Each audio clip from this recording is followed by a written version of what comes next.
Hello दोस्तों, स्वागत है आप सभी का आपके अपने YouTube channel T5G trick class में।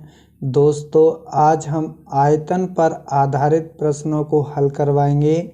ये सवाल दोस्तों पिछली परीक्षाओं में पूछे गए हैं। तो देखिए दोस्तों, पहला सवाल है, किसी बेलन के आधार की परिधि 44 सेंटीमीटर तथा उसकी ऊंचाई 15 सेंटीमीटर है। बेलन का आयतन घन सेंटीमीटर में है। ये सवाल दोस्तों एसएससी 2023 में पूछा गया था।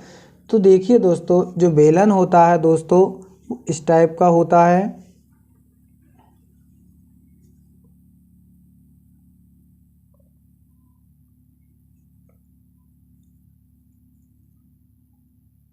ये दोस्तों बेलन है। इस बेलन की जो परिधि होती है दोस्तों वो वृत्ताकार होती है। तो वृत्ताकार होती है तो दोस्तों जो वृत्त की परिधि का सूत्र होता है दोस्तों वो 2πr होता है। तो यानी कि वृत्त की परिधि हमें 44 सेंटीमीटर दी गई है। अब देखिए दोस्तों, यानी कि 2 गुणा पाई का मान दोस्तों 22/7 लगा लेते हैं और दोस्तों गुणा r, यानी कि यहाँ से हमें त्रिज्या को निकालना है। तो ये दोस्तों यानी कि 44 से 44 कट जाएंगे दोस्तों, तो यहाँ से जो रेडियस आ जाएगी, त्रिज्या आ जाएगी दोस्तों वो 7 सेंटीमीटर आ जाएगी। अब देखिए दोस्तों, अब हमसे आयतन पूछा है, यानी कि जो बेलन का आयतन होगा वो होता है दोस्तों πr² h होता है दोस्तों। तो यानी कि पाई की वैल्यू दोस्तों हम 22/7। अब त्रिज्या दोस्तों 7 सेंटीमीटर है, तो दोस्तों इसे 2 बार लिख लेते हैं, यानी कि 7 × 7।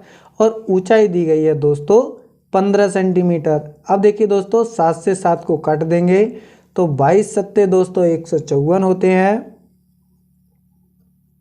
और गुणा दोस्तों 15।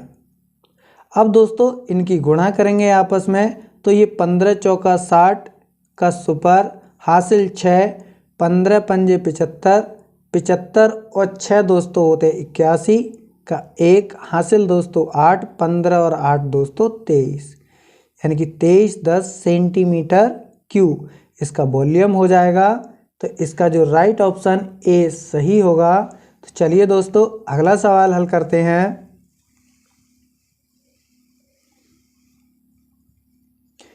देखिए दोस्तों, अगला सवाल है, 10.5 सेंटीमीटर त्रिज्या का एक गोला पिघलाकर 3.5 सेंटीमीटर त्रिज्या तथा 3 सेंटीमीटर ऊंचाई वाले शंकुओं में डाल दिया गया। इस प्रकार बने शंकुओं की संख्या कितनी होगी? तो दोस्तों जो गोला है वो इस टाइप का होता है दोस्तों।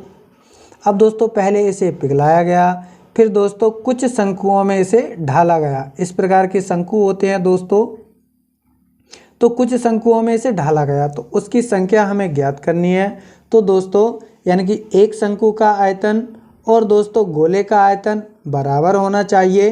तो दोस्तों जो यानी कि नंबर ऑफ कॉइन्स होगा, यानी कि शंकुओं की संख्या, यानी कि नंबर ऑफ कॉइन्स दोस्तों अगर हम निकालेंगे तो ये आ जाएगा दोस्तों, यानी कि गोले का आयतन होता है दोस्तों 4/3 गुणा पाई और दोस्तों r³ यानी कि त्रिज्या की पावर 3 होता है दोस्तों। अब दोस्तों हमें एक शंकु का आयतन चाहिए, क्योंकि दोस्तों हमें गोले के आयतन को एक शंकु के आयतन से भाग देना है। तो दोस्तों हमारे नंबर ऑफ कॉन्स आ जाएंगे। तो देखिए दोस्तों, अब एक शंकु का आयतन होगा 1/3 πr²। तो पाई से पाई कट जाएगी दोस्तों, 3 से 3 कट जाएंगे दोस्तों। तो दोस्तों यहाँ त्रिज्या कितनी दी गई है, यानी गोले की त्रिज्या है दोस्तों 10.5। तो दोस्तों हम इसे लिख सकते हैं 4 × 10.5 गुणा दोस्तों 10.5 गुणा दोस्तों 10.5। अब बटे लगा लेंगे दोस्तों, यानी कि शंकु की दोस्तों ऊंचाई h और लिख लेते हैं यहाँ। तो त्रिज्या दोस्तों कितनी दी गई है, यानी कि 3.5 दी गई है। तो 3.5 गुणा दोस्तों 3.5 और गुणा दोस्तों 3। अब देखिए दोस्तों, यानी कि पॉइंट से पॉइंट को काट देंगे, इस पॉइंट से इसे काटेंगे। 35 तियाँ दोस्तों 105 होते हैं और 35 तियाँ 105, 3 से 3 कट जाएंगे दोस्तों। तो ये हो जाएंगे 4 तियाँ 12, 12 गुणा दोस्तों 10.5। और जब दोस्तों इनकी गुणा करेंगे तो ये आ जाएगा दोस्तों 126 शंकु। तो दोस्तों इस गोले को पिघलाकर हम छोटे छोटे शंकुओं बनाएंगे दोस्तों, तो 126 शंकुओं को हम बना पाएंगे। तो इसका जो राइट ऑप्शन होगा वो भी सही हो जाएगा। तो इस प्रकार के सवालों को आप ऐसे सॉल्व कर सकते हैं। ये वीडियो आपको कैसा लगा दोस्तों, हमें कमेंट बॉक्स में बताइए और इस वीडियो को ज़्यादा से ज़्यादा अपने दोस्तों में शेयर कीजिए। मिलते हैं अगली वीडियो में। Thank you for watching.